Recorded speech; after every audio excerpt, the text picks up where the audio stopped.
Good afternoon, everybody. Big Mike back here with you once again. Welcome back to Big Mike Talks, where today I talks about the rest of the week in pro wrestling. That's right, we're going to be covering Ring of Honor, SmackDown, Rampage, and Collision. A myriad of pretty up and down shows. Hope you sit tight, grab yourself a snack, maybe a drink, and let's do this. So, first thing we're going to start off with is Ring of Honor, which it was a decent little show, a lot of good matchups, a lot of some actual building of stories, which I do like. And we start off with a Pure Rules match. Now, if you don't know what this is already, basically you have 3 rope breaks. On the third one, if you get caught in a pin or submission, you cannot use the ropes to break the hold. So that is key. Also, if you get caught using a closed fist, that is a warning. If you get caught a second time, that's a DQ win for your opponent. And if anyone runs in and interferes on the match, they are automatically fired. So, definitely some big implications here. Also, there are judges. The 3 judges for tonight are Jerry Lynn, Jimmy Jacobs, and the surprise pure champion Katsuyori Shibata getting in on the action. Now, there is a time limit to this, and if it hits the time limit, it goes to a judge's decision. So, that is that. Our participants, Infinite Eli Isom making his Ring of Honor return, and the former Pure Champion, at least in the previous incarnation of Ring of Honor, Josh Woods. And honestly, this was a heck of a bout. Real good back and forth stuff. Woods pretty much forces Isom to use all of his rope breaks. Near the end, Woods uses the sleeper hold penalty kick combination used by Shibata, and then the gorilla lock for the submission victory. Post that, Mark Sterling, who is Josh Woods' manager, pretty much gets on the stick and pretty much says, look, this guy has been climbing the ranks ever since he got back.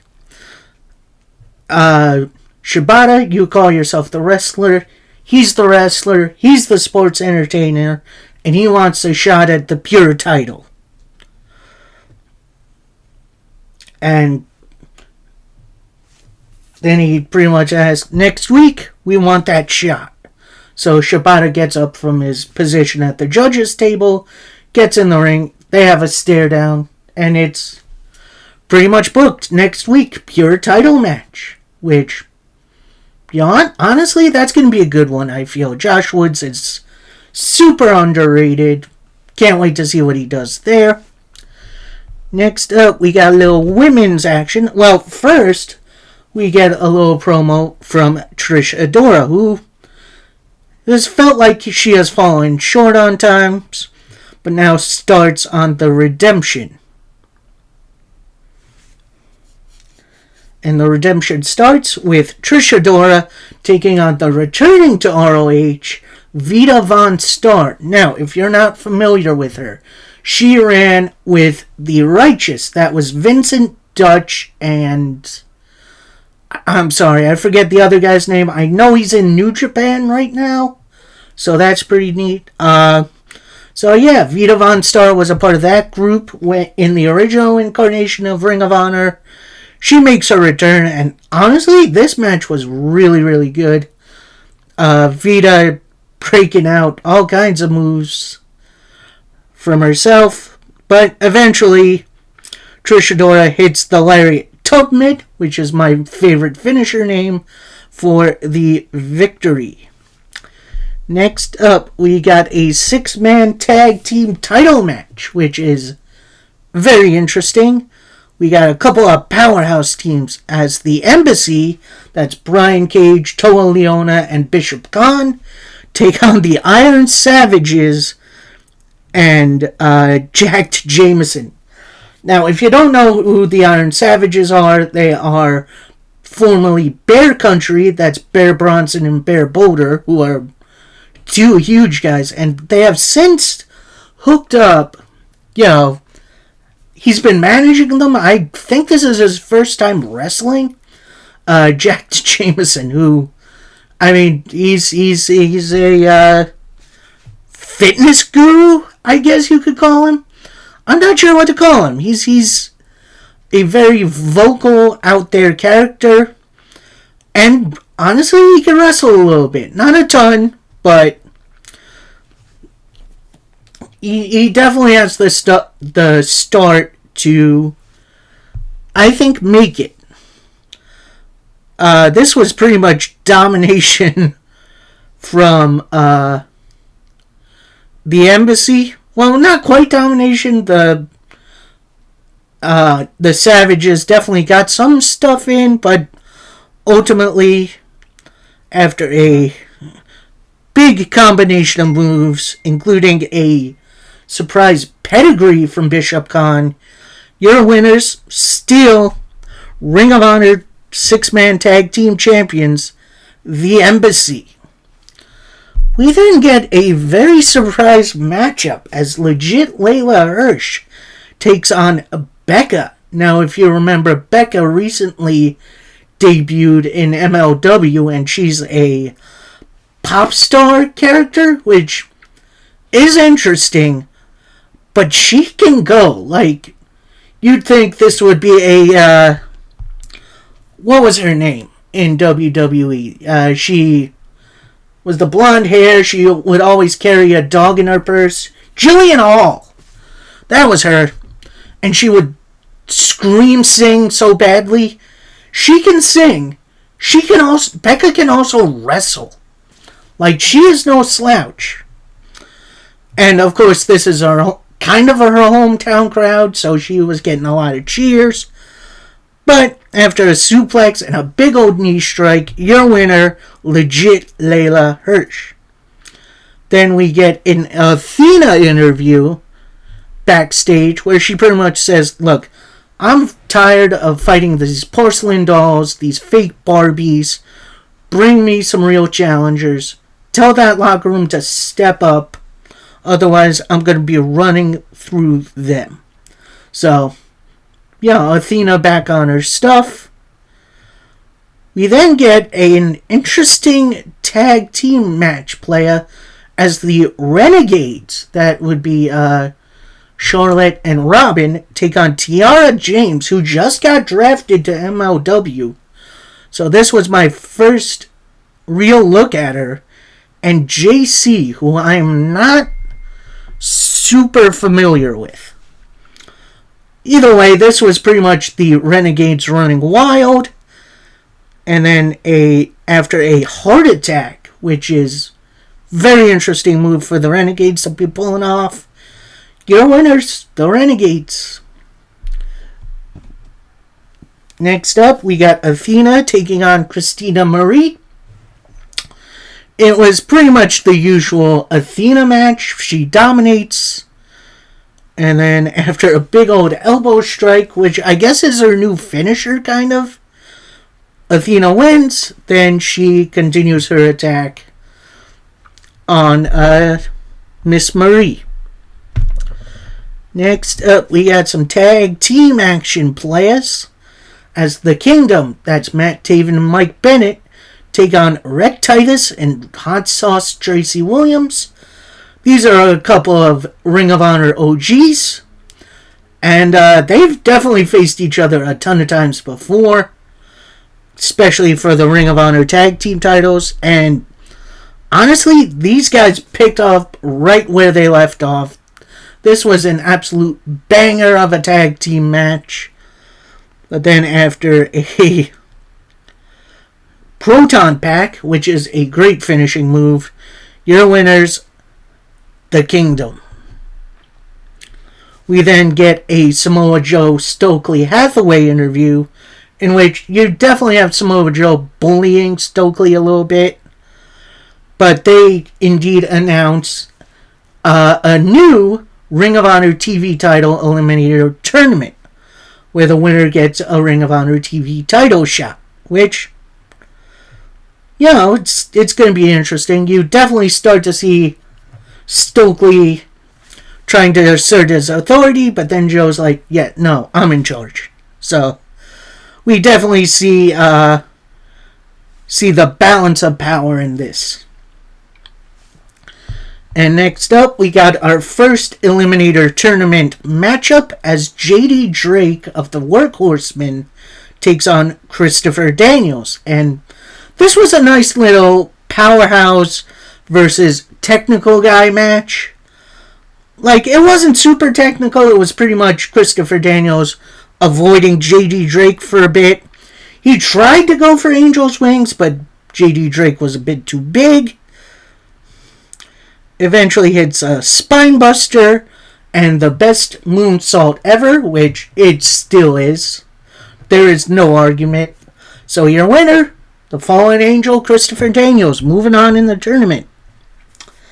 Next up, we got tag team action players. You have Big Bill and Lee Moriarty. Big Bill being on loan to Brian Cage. We'll be getting to that in a little bit. Taking on Gabriel Hodder and Adrian Serrano. Those two seem familiar. I'm not sure. Basic Big Bill Lee Moriarty match. Lee Moriarty softens him up. Gets Big Bill in. Oh yeah, they are technically from the original Ring of Honor. They've challenged for the 6-man tag team titles a bit. I forget their name. Like, they also had another guy who was ringside. But then after a couple of choke slams and an East River crossing, your winners, Lee Moriarty and Big Bill. We then get the next matchup in our Ring of Honor TV title tournament, as it's Tony Nese taking on Cheeseburger. Cheeseburger making his return to Ring of Honor. And, yeah, this was honestly a seriously underrated match. I'd say go check it out. Fairly even matchup, but Tony Nese gets his power over. And then after a pump handle driver, which is interesting for a finisher, your winner, moving on to the next round, Tony Nese. Next up in the tournament, we've got Gravity, who is Bandito's younger brother, taking on the Workhorsemen's Anthony Henry. And honestly, this was a fun little back and forth match, some good lucha libre stuff. Then Anthony Henry kind of no-selling Gravity a little bit. But then after a takeover, a big splash, your winner, moving on to the next round, it's Gravity. And now we got our final match in the Ring of Honor TV title first round tournament, as it's Shane Taylor, former TV champion in his own right, taking on Chaos Project's Serpentico. Now, this wasn't much of a squash match as I thought it was. It was definitely a quick match. But, yeah, overall, Shane Taylor with the big win after a Uranagi and a splash. Moving on to the next round. And final up for Ring of Honor, we got 6-man tag team match playa as Dalton Castle and the boys take on the Trustbusters. Now, the Trustbusters are made up of Sonny Kiss, Slim J, who always rips up his shirts, and Jeeves K, a.k.a. VSK from Creator Pro. And honestly, this was definitely a fun little matchup. And overall, I enjoyed it. It was pretty even until the end when I believe it was Chivas K trying for a springboard. Got caught by Dalton Castle. Hit the big old bangerang for the win for him and his boys. Overall, very up and down episode of Ring of Honor. A lot of good in-ring action, but also some stories. Not a ton, but there's some in there, which I do appreciate. And overall, very middle of the road Ring of Honor, especially for a follow-up for Death Before Dishonor. But overall, I enjoyed myself. We then run right into Friday Night SmackDown, where we start off with main event Jey Uso welcoming the crowd to the arena. But before he can get anything else out, of course, out comes Roman Reigns, Solo Sikoa, and Paul Heyman. Pretty much running down Jimmy and Jay, putting blame on Jimmy's injury on Jay, which is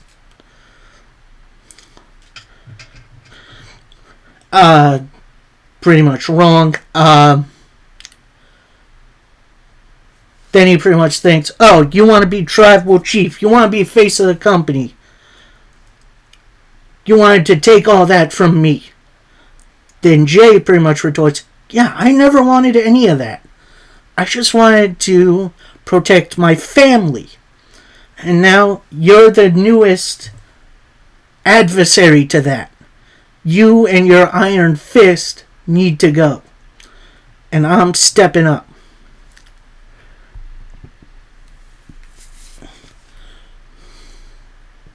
And then Roman retorts, oh, so you think you can do it? I got Solo. I got Paul. You're all alone. And no one will ever forgive you. Crowd kind of brings up, we forgive you. Clap, clap, clap, clap, clap. There is rumors of Rikishi coming in, which that's Jimmy and Jay's father, so we'll see what happens there. So Jay pretty much finally retorts, look, Roman, I never wanted any of this. However, at SummerSlam, I'm going to take it all, and I'm going to sit you on the sidelines.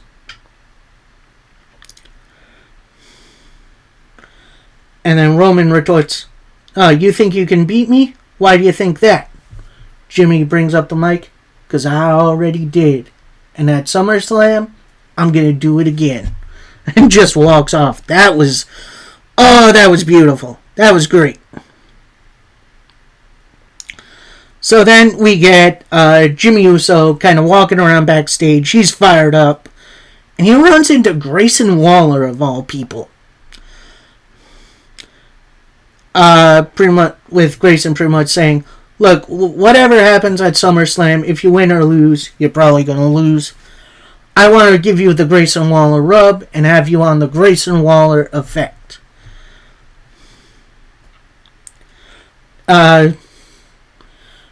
Then Jay pretty much retorts, oh, you don't think I'm going to win this?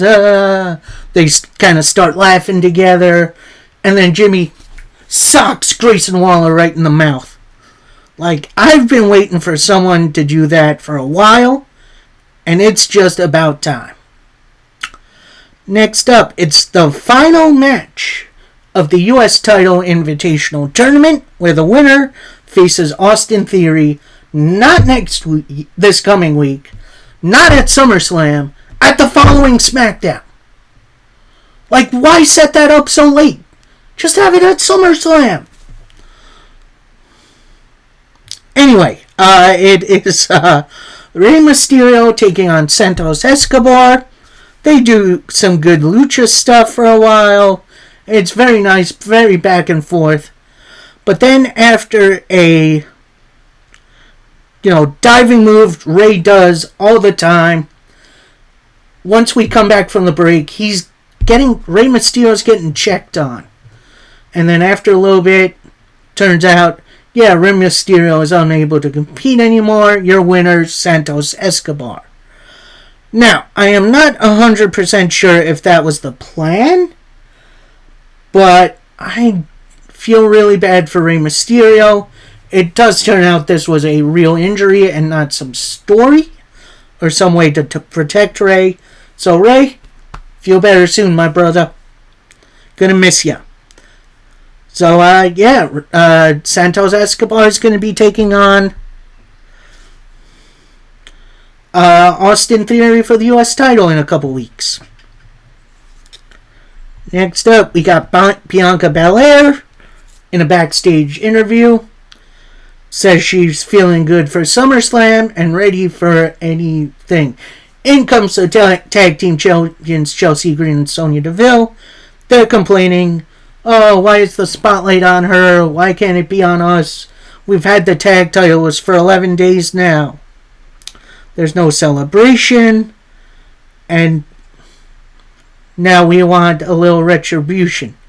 Bianca then challenges the tag team champions to a triple threat match. It looked like the champions were going to accept. In rolls Charlotte Flair, who then says, nah, not triple threat. I'll team with you, Bianca, and we can take down the tag team champions. And obviously Bianca wants none of it. Charlotte then goes walking off to find Adam Pearce. We then get a Hit Row promo, which pretty much they're in New Orleans, they're fans of LSU. Top Dollar pretty much says, Roll Tide, and that gets booed, which, don't blame you. Out comes LA Knight to the biggest pop of the night.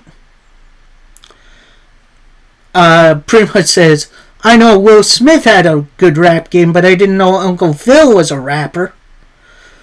Then he starts hitting on B-Fab for whatever reason. I don't know. Then this leads to an LA Knight versus Ashante the Adonis match, which is over in 2 minutes after a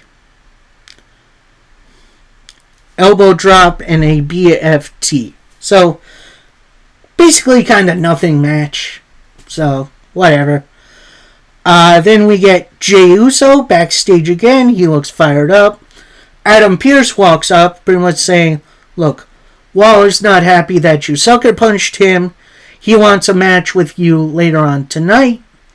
And Jey says, yeah, let's do it. I'm looking for a fight, and he's an easy target.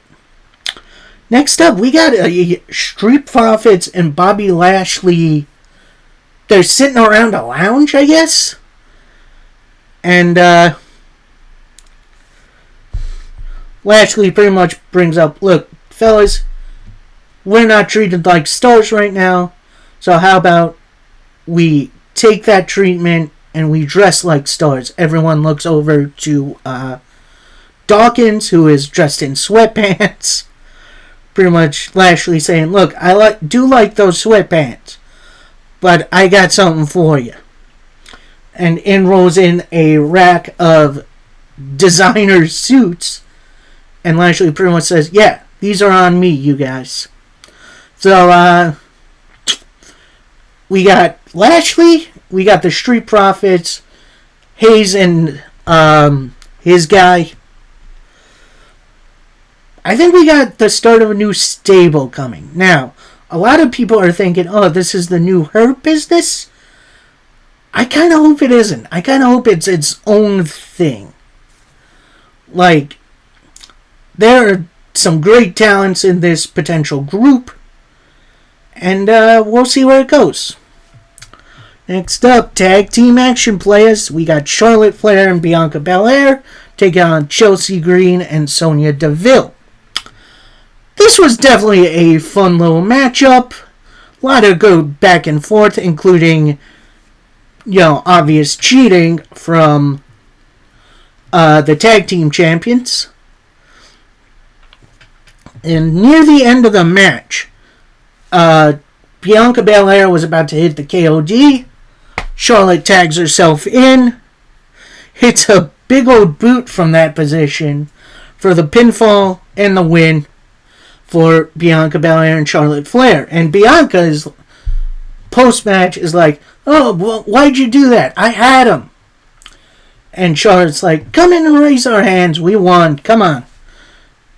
So it looks like we're going to be getting some kind of Bianca Belair heel turn, which I'd definitely be okay with. Maybe she could join the Bobby Lashley group too. I think that'd be neat. Then we get Bayley and Io backstage. Io asked, oh, Bayley, why'd you leave me hanging last week after, that message sent from Shotzi? Then Bayley comes up with the excuse, oh, I didn't leave you here. I was getting our car ready so we can get out of there together. Then they go into Bayley's bag, takes out a note from Shotzi, pretty much says, I'm coming for you, Bayley. And they just try to grab their stuff and leave. Asuka gets in their way.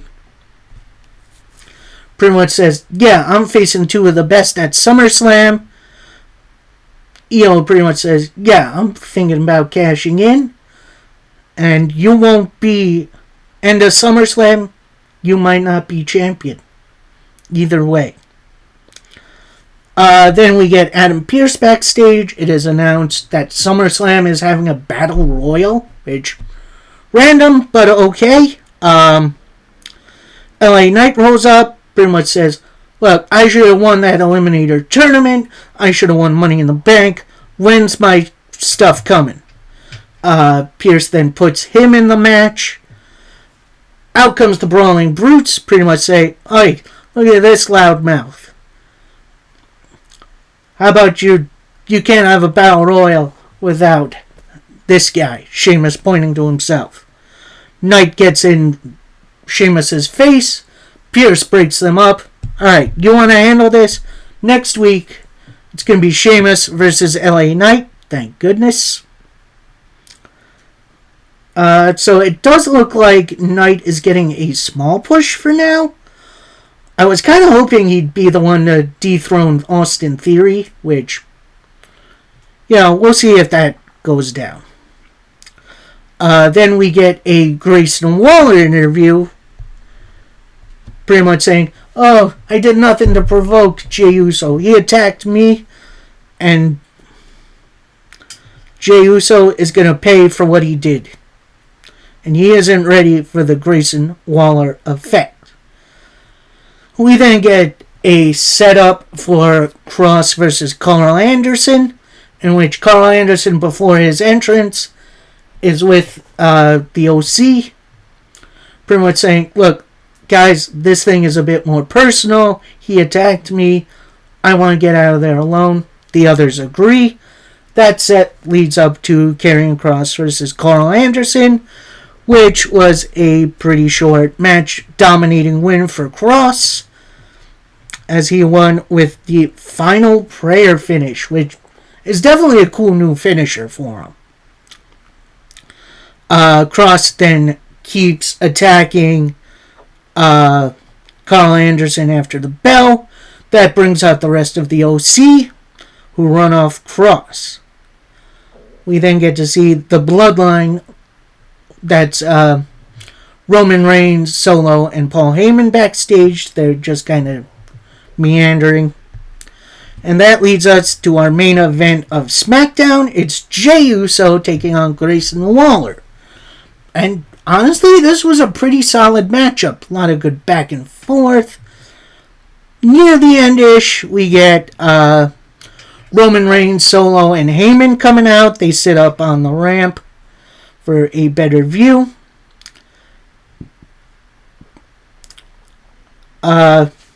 Grayson Waller goes for his rolling stunner finisher, which is a very overly complicated way of getting to that move. But that gets blocked off by Jey Uso, who hits a spear and an Uso splash to pick up the victory. Immediately after the match, Solo gets in, just starts attacking Jey Uso. Goes for the Samoan spike, misses it. Jey hits a super kick. Roman gets in. Jey spears Roman. Solo gets back up. Jay going for the splash. He gets knocked off the top rope by Solo, who hits a gigantic Uranagi. And Roman and Solo hit Jay with a Samoan Spike Spear combo, which they busted out for Money in the Bank, which was that finisher is brutal. It's going to be interesting to see what SummerSlam brings. We now move on to AEW Rampage, which kicks us off with a 10-team battle royal. I couldn't even tell you half of the teams that were in this. Well, that's not true. There was Big Bill and Brian Cage, the Hardys, Ethan Page, and Brother Zane, Butcher and the Blade. God, I don't even remember like half of them. And, eliminations go left, right, and center until it's finally down to Brian Cage and Big Bill and Butcher and the Blade, which is an interesting one because honestly, I thought the Hardys would be winning this. But after eliminating Butcher and Blade, your winners, Brian Cage and Big Bill, they will now post-Collision be taking on the tag team champions, whoever that may be. We'll get to that. We then get a short but sweet promo by the Kingdom, pretty much saying, yeah, ROH is our home, and we're glad to be back there, and we're also glad for Tony Khan to give us the opportunity to step up. We then get a really good Lucha Libre match between Commander and Kip Sabian. Like, this was a great old match. It was kind of a nothing, but I really, really enjoyed it. And then after a Springboard Destroyer, which was damn cool looking, and a Shooting Star Press, your winner, Commander. Next up, we got the Kingdom taking down some jobbers. Proton Pack for the win. Nice easy win for the Kingdom. Hopefully they got something more for them coming up. Then we got an interesting promo from the Dark Order. Pretty much saying, post our fight without honor. We're not afraid to bleed. Brought out the dark side of the Dark Order. Now it's time for the Dark Order to rebuild, which that might mean a couple new members. I'm interested to see who they recruit. And Fine Alamo for Rampage. It's a couple of former AEW Women's Champions as Hikaru Shida takes on Nyla Rose. Now, Shida, so far, longest reigning AEW Women's Champion. Although that did happen during the pandemic, which I'd like to forget about, but it was a nice long reign. And yeah, these two have a lot of history, and it pretty much all got brought out in this matchup.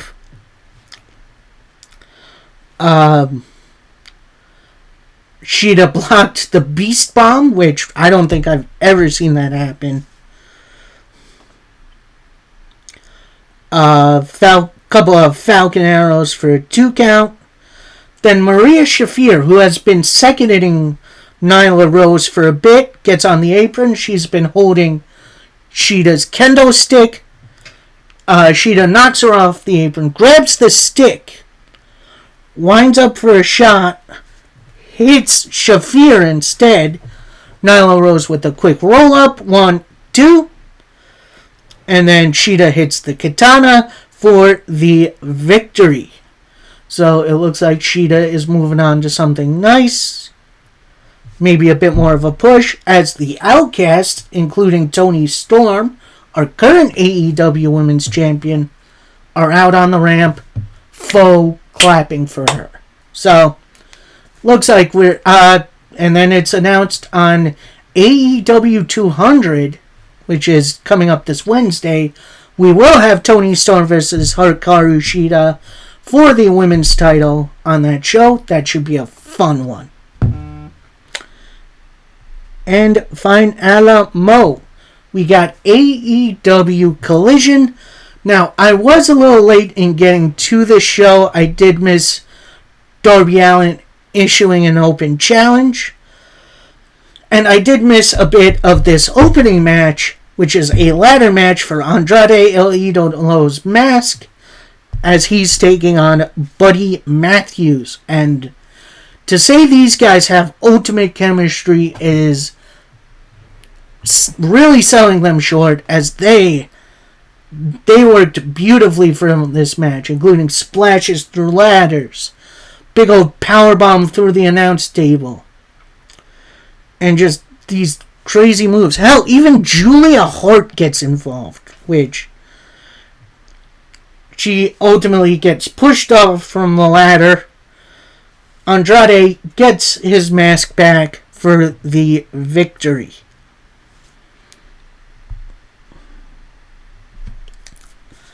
We then get what was going to be a Miro interview backstage, but then he gets hit with a chair by Aaron Solo.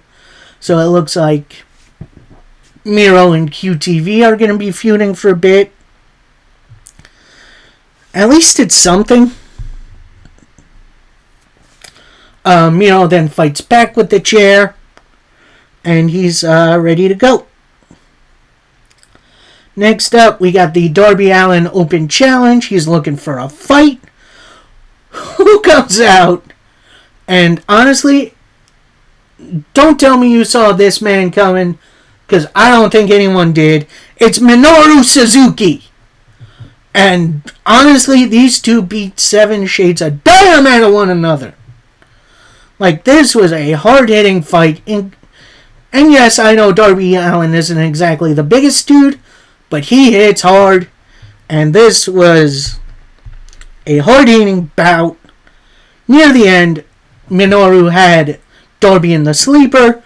He gets out of it, rolls him up, pins his mat to the floor. 1, 2, your winner, Darby Allin. Minoru didn't think he was pinned, so he's kind of arguing with the ref post-match. He grabs a chair. He's a little frustrated, throws it down, and he leaves.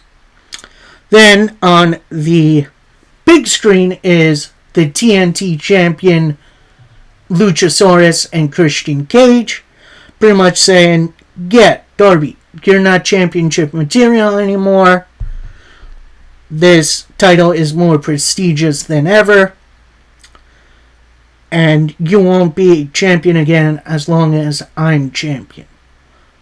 Basically continuing the Christian Cage thinks he's champion when it's really Luchasaurus thing, which definitely gives depth to this character. I really am enjoying it.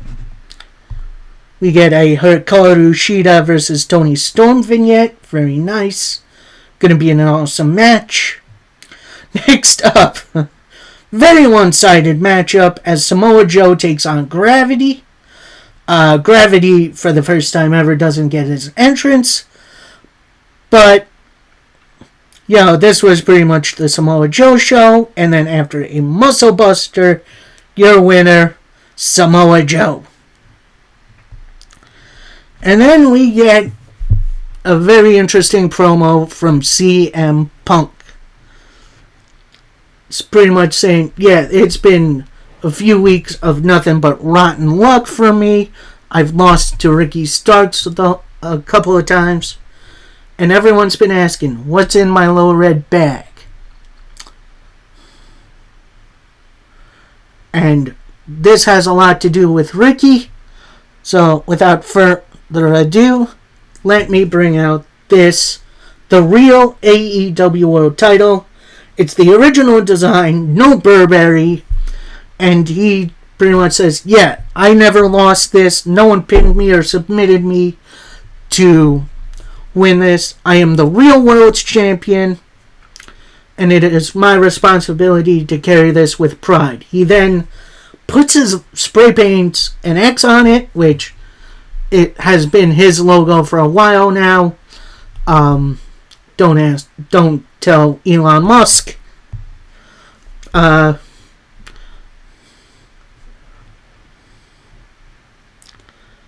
The title is mine. I'm the real world champion. This brings out Ricky Starks, who pretty much saying, yeah, I've beaten you twice now. I feel like I should be the world champion, not you. And then Punk pretty much says, look, I got a challenge for you. I'll put up this title against you next week, stacking the deck against SummerSlam. However, under my terms, we're going to have a special guest referee because the rest we got a little shady. Bringing someone from my past, Ricky the Dragon Steamboat, which, holy heck, that's a big old get for AEW. It's that one's going to be an interesting one. Although, sadly, I'm not covering it because SummerSlam is that day. So, we'll see what happens, baby. Next up, a 6-man tag team match, playa. As we got Bullet Club Gold, that's Juice Robinson and the Guns, taking on El Hijo del Vikingo, the AAA Mega Champion, Darius Martin and Action Andretti. And Martin, Andretti, and Vikingo definitely brought it. They brought their more high-flying style against the Bullet Club Gold's more, cheaty style. And that goes, we had an eye rake, 310 to Yuma. Your winners, Bullet Club Gold. And what was a fun, kind of meaningless match, but I dug it. Next up, our token women's division match on Collision, as Kiera Hogan takes on Mercedes Martinez, both returning to AEW TV after a bit, and honestly, this was a really good matchup. Really good back and forth between the two. Hogan trying to outspeed Martinez, but Martinez using more her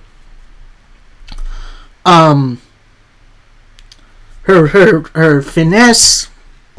And then after a bayonet and a Brass City Sleeper, your winner, Mercedes Martinez, who initially doesn't let go of the hold. This brings out Chris Statlander. She doesn't attack Martinez, but she goes to check on Hogan, leaving her title. Martinez picks up the title and hits Statlander with it, continuing the beatdown. And this brings out Willow Nightingale, who makes the save. So, it does look like we're getting a little bit of a story with the women's division, although I kind of wish the TBS title would be on, TBS. But whatever. Little nitpick. Nothing big. And finally, our main event of the evening and of the week. We've got the AEW Tag Team titles on the line as FTR take on the winners of the Blind Eliminator Tag Team title tournament, Adam Cole and MJF. And honestly, this was a great old match, a nice mix of serious technical stuff from FTR and a bit more silly yet still good wrestling stuff from Cole and MJF. By the end, FTR were about to hit the big rig on Adam Cole. MJF gets in the way, takes the move himself, and your winners, still AEW Tag Team Champions, FTR. Post-match, Cole and FTR shake hands. MJF is in the corner, really feeling this loss. Pretty much saying, I lost this match from us. Cole then hands MJF his title. He goes to the corner, kind of celebrates a little bit. MJF looking like he's about to hit Cole with the title. Cole kind of hears this coming from the crowd. He then do what you gotta do, MJF. do it. Instead, he can't do it, and they come in for an embrace to end the show on a pretty interesting note. Honestly, I thought either Cole was going to turn on MJF or MJF was going to turn on Cole, but it looks like these two are going to be a team for a little bit now, although they do have a world title match coming up soon. So that's going to be interesting. So yeah, that does it for the rest of the week in pro wrestling. I hope you guys enjoyed it. Coming up this week, I think either Wednesday or Thursday, I'm going to do my predictions for SummerSlam, which should be a very interesting show. Then that Friday, I'm going to give you the recap for the week in wrestling. Sunday, give you recap for the rest of the week, besides Collision. And, yeah, that's going to do it. Hope you all enjoyed. Until next time, happy wrestling, everybody. Peace.